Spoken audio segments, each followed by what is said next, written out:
Welcome, everyone. I'm psyched to be presenting at this Web3 event and talking a bit about AI and Web3, and what role AI can play to help Web3 to realize all of its visions, and how Web3 can fuel AI as well. And as someone old enough to remember when there was no web and nobody had an email account and so forth, in some ways I feel like Web3 is coming full circle, or maybe full spiral, right? Because one of the really cool things when the internet first came out and the web first became popular was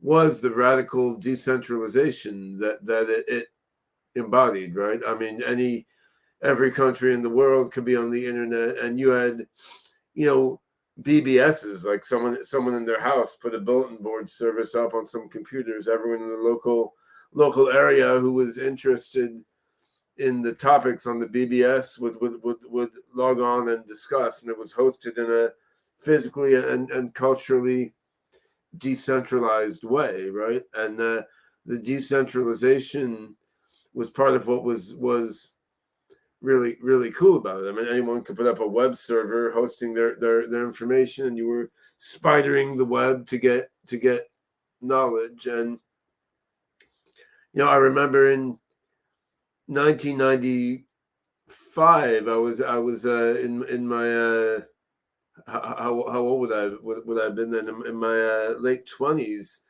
I had the idea to run for U.S. president on the decentralization party candidate, right? And that was all part of the decentralization that the internet was bringing.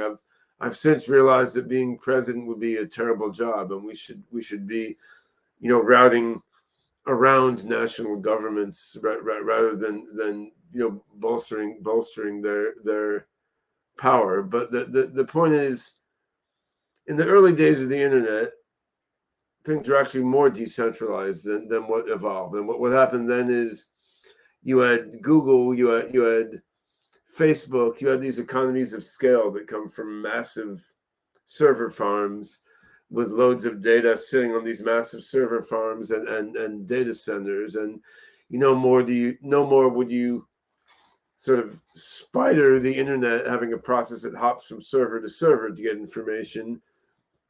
Instead, you just look on someone's centralized cache of the internet, and then it becomes a whole different thing. The internet becomes a sort of pastiche of subnets controlled by massive companies, stored for efficiency on their data centers. And that let a lot of really cool things happen. It let a lot of machine learning be done on massive server farms associated with these centralized data centers. On the other hand, it had a big toll. I mean, we lost the sort of wild and crazy cyber cowboy aspect of the early internet.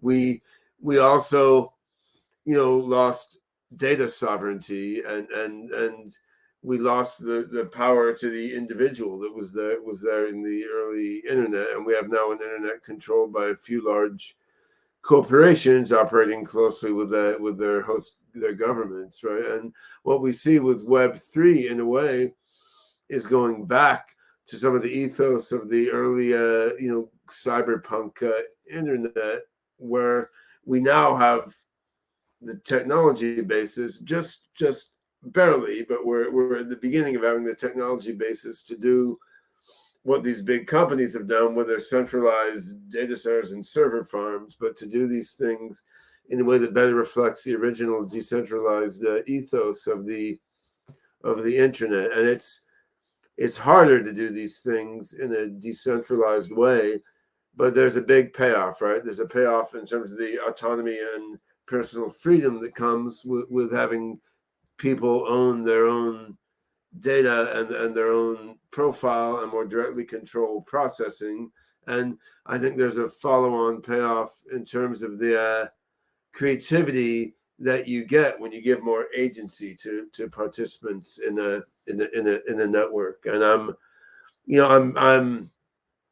really psyched to see that the progress that's being made toward making a decentralized web a reality. I mean, I think there's a lot of focus now on NFTs and on metaverses. I think these are all really cool and have revolutionary potential. I'm going to talk a little more about them in the next few minutes, but I think these are manifestations of underlying sort of nitty-gritty infrastructure aspects of enabling decentralized technology to do what centralized technology has done in Web 2.0 and then more so, right? So I want to now talk a little bit about how AI plays into all this, right? So I mean, I think to do the decentralized web, plain and simple, doesn't really need AI. What you need is massively scalable blockchain technology underlying the basic operations of the web and the internet. And I think we don't really yet have that, but I mean we're getting closer and closer. I've been impressed with the Elastos design for quite some time since the beginning, but I think there's a lot of other interesting approaches also. I think there are ways that AI can help to scale up the decentralized infrastructure for the web, thus enabling Web 3.0. And I also think that there's a lot of ways that Web 3.0 will allow AI to be used more impactfully than Web 2.0 has, both in terms of allowing greater intelligence and more ethical use of the AI also. So in terms of how AI can help Web 3.0 to work better, I mean one key role is just inside the guts of the underlying blockchains. I mean, I think most of what, if you really dig down, most of what makes decentralized networks less efficient than centralized networks is just having to prevent fraud and having to squash various kinds of attack vectors and bad actors. And to the extent you can use machine learning to recognize various kinds of attacks before they happen, to predict what kinds of attacks are going to happen, and to estimate the reputation of various actors in a decentralized network, feeding into sophisticated reputation systems like the weighted liquid rank reputation system we have within the SingularityNET platform that I run. I mean, that using AI to estimate reputations of agents and to predictably identify attacks before they happen, this allows you to operate in much more efficient ways in the underlying blockchain network. So that's one aspect. I think there's a lot of ways you can use AI to drive information-centric networking within decentralized blockchain-based networks. So I mean, if you have the whole internet on some centralized Google server, of course that's efficient, but there's a big cost in terms of sovereignty and agency and ownership and manipulation of all the parties in the network. Right now, if you have information stored in a more heterogeneous way, where ownership of data and processing is more heterogeneous and distributed, I mean, then there's more role for AI in helping to route information toward where it needs to be, so people can more efficiently navigate this decentralized network and get what they need efficiently. And this is interesting. It requires interoperation of AI with encryption via multi-party computing, homomorphic encryption, and so forth, because you're needing to do like information centric networking to make sure people can rapidly get the information they need, even when some of that information is encrypted with the keys of this group of parties. Some information is encrypted with the keys of that group of parties. And there's a lot of deep computer science there. But the long and short of it is there's a lot of ways AI in the plumbing of the blockchain networks is going to be critical for enabling blockchain technologies to scale to deliver Web 3.0. But I don't want to dig too deep into that here, because this isn't really a computer science talk, right? I want to talk a little more on the application level and the UI UX level. And I think looking at that level, another key way that AI can help enable Web 3.0 is in terms of your own individual profile. Like what is my profile on Web 2.0, right? Like Google knows a lot about me, Facebook knows a lot about me, Twitter knows a lot about me, the NSA and Chinese Communist Party probably know a lot about me, right? And these modules, these clumps of information about me are stored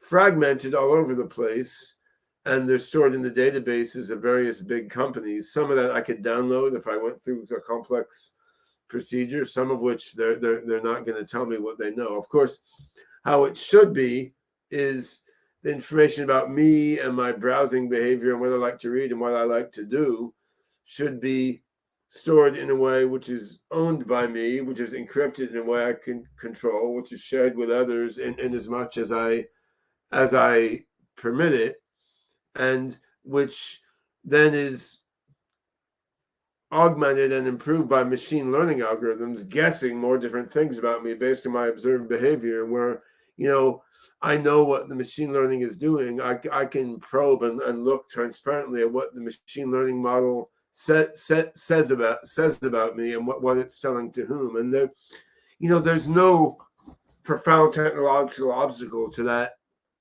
Right now, we have the tech to do that. It's just not the way that the internet has been built, because it's been built in order to maximize shareholder value for centralized corporations and maximize espionage value for associated governments. So I think this bit of having our own machine learning driven profiles that are owned and controlled by us, this is really important. I mean, doing this in a way that's usable and easy and simple certainly is a it's a user experience challenge, but it's certainly one that can be met if there's a motivation. And to flesh this out a little, I'd like to talk for a few minutes about how this gets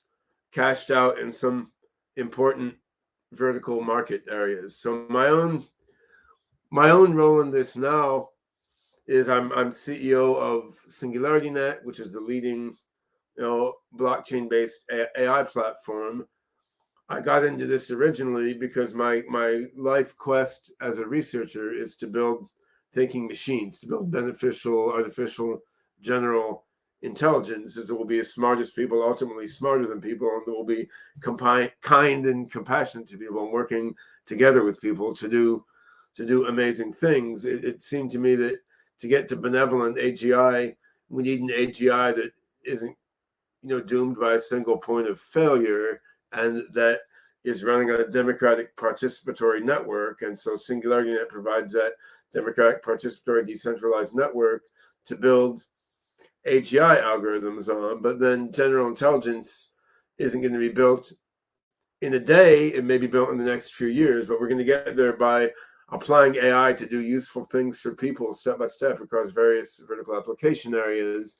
And then within those vertical application areas, making applications that achieve greater and greater levels of general intelligence. So then within SingularityNet, which is working on the decentralized blockchain-based AI platform and the AGI algorithms running on that, we're looking in a bunch of different areas. We're looking in DeFi with the Singularity DAO project. We're looking in medicine with the Rejuve project.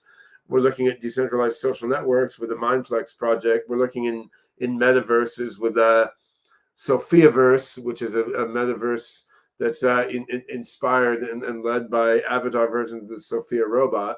In each of these areas, DeFi, medicine, social networks, and finance, you can see how AI coming together with decentralization allows Web3 to really shine. I mean, if you look in medicine, where the hell are my medical records stored? Fortunately, I'm rarely sick, but the medical records I've accumulated over my life are stored like in the databases of all manner of different doctors' offices I've gone to in various places around the globe where I've lived. Right, I don't have at this moment personally like a centralized medical data wallet with everything medical that's known about me, which can be fed to machine learning algorithms to predict what may happen with my health in future, to help diagnose what may happen if it goes wrong, or to contribute to medical research to help with human longevity or curing disease. And we should each have our own medical data wallet encrypted with our own private keys, which should then be entered into various medical applications running on the decentralized web as we wish. Again, no fundamental technological obstacles to that. I mean, we're working on that in the Rejuve.io project with the goal of having people accumulate their own medical data and use it to fuel research on human life extension. But really, this should be how medicine works. It shouldn't be this uncanny, like, corrupt mishmash of insurance companies and clinics and government agencies like we have in the US. And I mean, pretty much what's at stake here is like all of our lives. I mean, medical research and medical delivery is tremendously less efficient than it could be because of the centralized way that it's rolled out.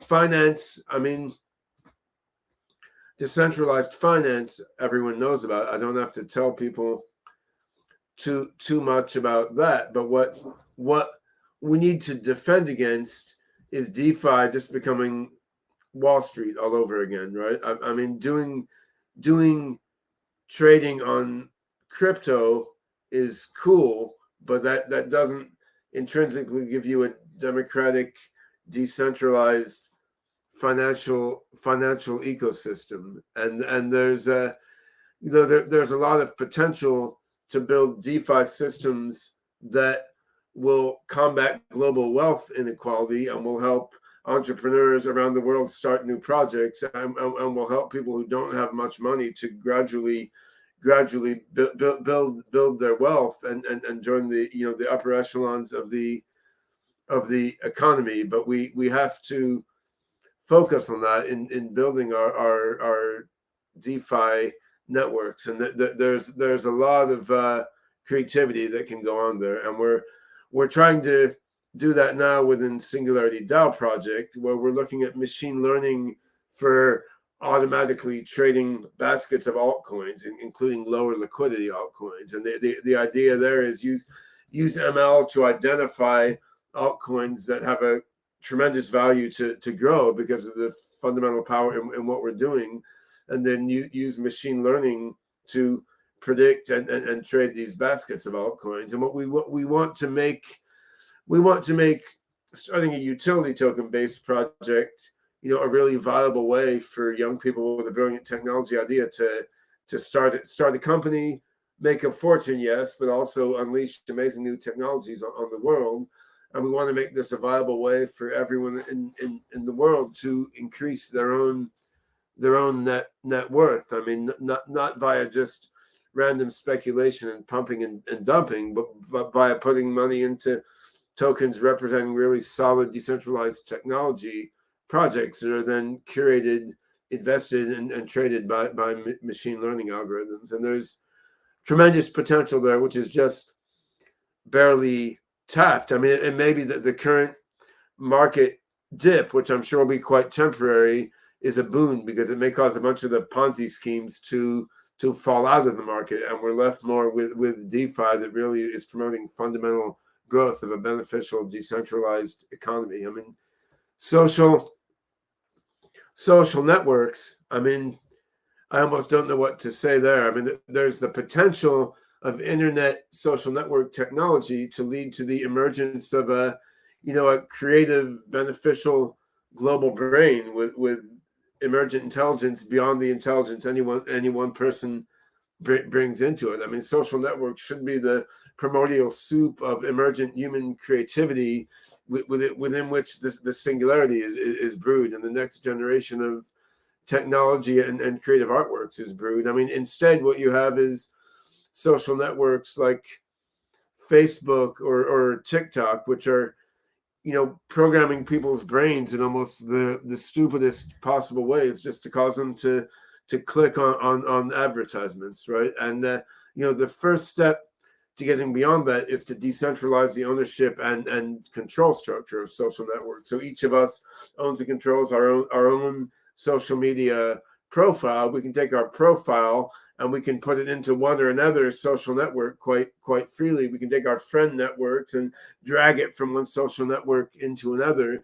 And the machine learning that controls what we see, who we get connected to, what information feed we get within the social network, this machine learning is transparent to us, and we can see what it's doing. We can converse with that machine learning agent, and it serves us rather than us serving it. Again, the technology is now there to support this. I mean, it's just barely there, but it is now there. I mean, we have reputation systems that can be used to keep bad actors from dominating social networks with garbage information. We have projects like NewNet, which spun off from SingularityNET, which allows the processing power on everyone's phone and laptop to be brought in to supply the machine learning needed to make decentralized social networks work. I mean, all the supporting infrastructure is now there, but there's a huge traction problem, right? Because you could launch a social network which fundamentally is much better than Facebook, Twitter, or TikTok, but yet everyone is locked into these centralized social networks, and their minds are programmed to keep using these things. And I'm hoping that in the next few years we're going to see, like, the next TikTok will be some decentralized social network built on Web3 infrastructure using SingularityNET AI, maybe using NewNet for processing, but using a whole bunch of new technologies we haven't even imagined yet, and it will dethrone TikTok the way that TikTok is dethroning Facebook. And I mean, if this happens on a decentralized Web3 infrastructure, then maybe there's some hope for the gradual de-stupidification of the human race, and like for the original promise of the internet to foster global creativity and consciousness awakening to be realized. And that leads me to the last vertical area I want to go into, which is the metaverse. I mean, metaverse, people have been talking about since forever with virtual reality. And when I was in Second Life on the very early days, it's cool. Second Life is still around. I mean, I think virtual and augmented reality have very fundamental role to play, a number of them. I mean, I can't imagine a better way to train young AGI systems to operate in the real world than to have them first learn what they're doing operating in the virtual world, where you don't have to deal with all the headaches of robotics, and the cost of failure is lower. And I think also just prototyping new modes of social organization, new modes of government, new ways of living. I mean, we can experiment with so many things in the virtual world with lower costs than you can do in physical reality. Also, if you look at the technological singularity, I mean, there's a lot of pathways to a technological singularity. Well, why not prototype them in virtual worlds, right? So that we can look at what different paths to singularity are going to be like in virtual realities. And I mean, this is what we're looking at with the Sophiaverse metaverse project that we're building as a SingularityNet spinoff, looking at various possible futures for humanity, building them into virtual worlds with gamified aspects, and let people explore along with AI's various possible futures in the virtual world. And this should be very open-ended, right? It should be so that any group of people anywhere can think about, hey, what kind of reality would I like to be in? What kind of singularity might happen? Can use no code tools to put together, potential shards of this metaverse and play around with there. Invite their friends, invite some AIs to play in there.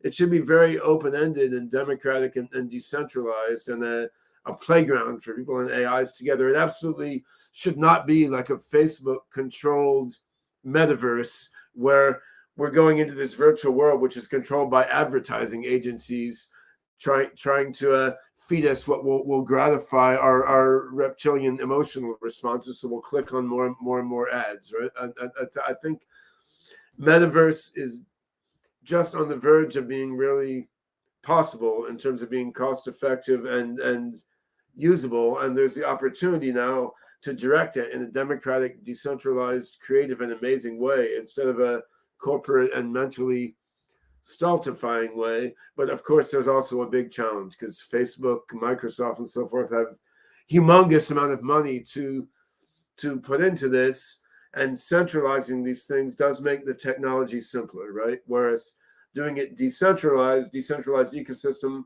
has less funding, it has harder technology problems to overcome. On the other hand, what the decentralized ecosystem does have that the centralized one doesn't is just massive, teaming creativity, because everyone contributing to Web 3.0 and the decentralized internet and the decentralized metaverse, everyone knows that they are genuinely owning and controlling a piece of it rather than it owning and controlling them. And I think this is why Web 3 will win ultimately, because creativity, passion, and human diversity of the heart, mind, and soul in the end will trump greater amounts of money and people working for stock options and salary for their boss within a big company. But it's going to be quite interesting how this unfolds in the next few years. I mean, I think we're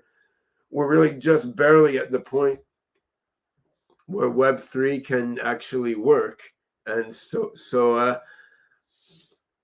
we're in a race really against big tech who would like to squash this decentralized mode of doing things and make it Web 2 forever, where in essence the whole world is owned within their databases and server farms. I think we can win, and I think that things like NFTs are super cool and exciting and have a lot of potential to bring more and more people and more money into Web3 ecosystem, which then will be used to build out the underlying infrastructure to where it works even better than Web 2.0.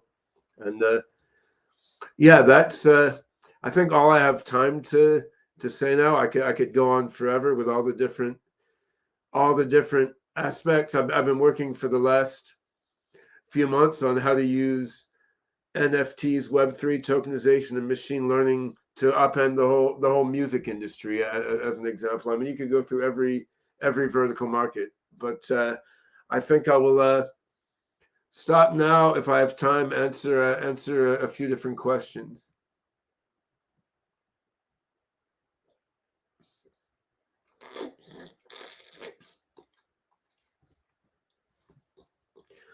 One question: is it possible to achieve responsible AI without decentralization? I mean, you can't say it's not possible. I think the probability is lower, right?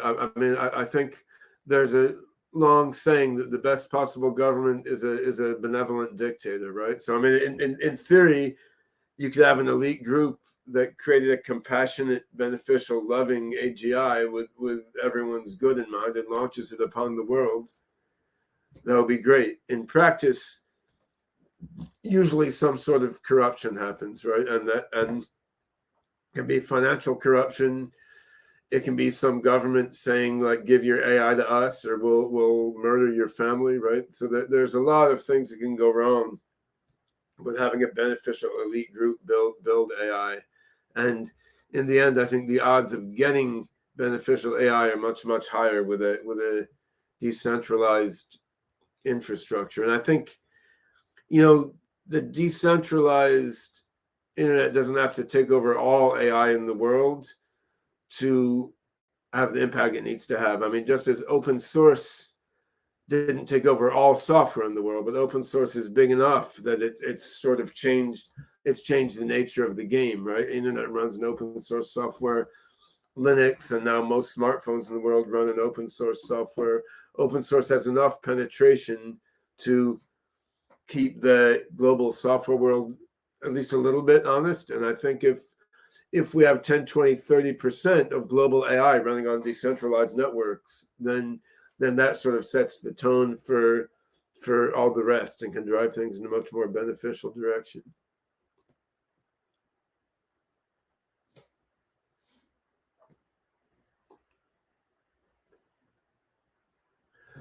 Do you see us becoming a Kardashev type 1 civilization in the next 10 to 20 years? Well, the timing of advance of humans toward a super advanced AGI powered civilization, which then can solve the problem of going out to other star systems and so forth. I mean, timing of these things is always hard to predict, and I've been over optimistic about some things, over pessimistic about other things in my past history. What I would say is, once we get to a human level AGI, which is reasonably beneficially oriented toward people, once we get there, then I think it's going to be only a few years till we get to an AI with massively superhuman intelligence.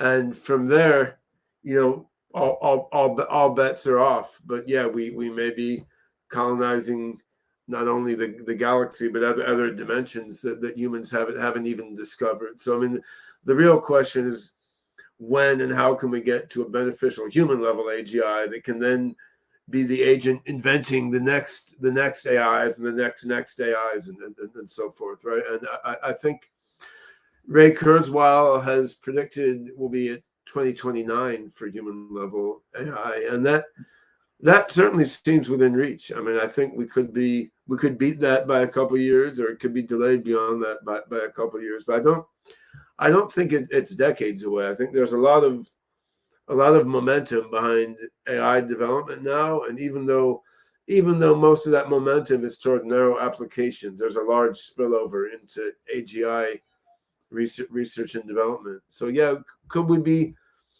20 years away from having an incredibly advanced civilization that's guided by engineered super intelligences? I mean, it sounds crazy, but I actually think it's quite feasible.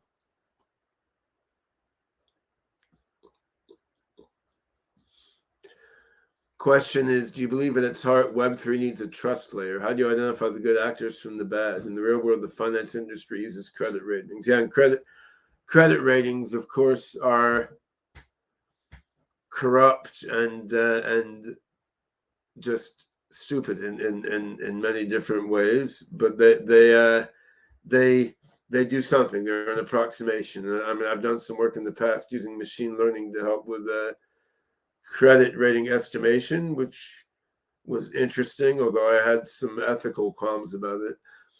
But I think this falls under the scope of what I call reputation systems, and we've been prototyping in SingularityNET a reputation system approach called weighted liquid rank reputation systems. I think you can use machine learning and reputation system math together to mediate the process of a social network sort of collectively distinguishing good actors from bad.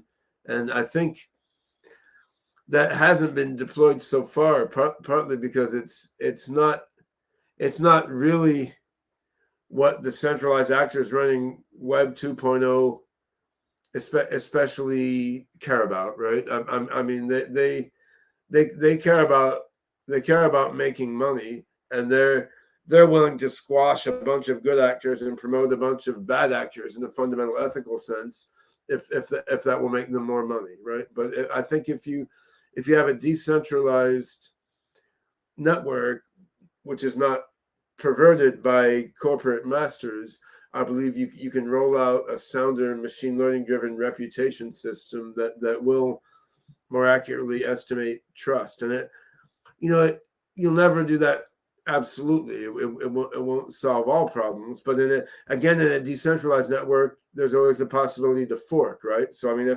if the reputation system within your decentralized social network thinks this group of people is bad actors and they don't agree, I mean, they can fork the code, they can fork the network, they can take their profiles, they can go off somewhere else and run their own social network.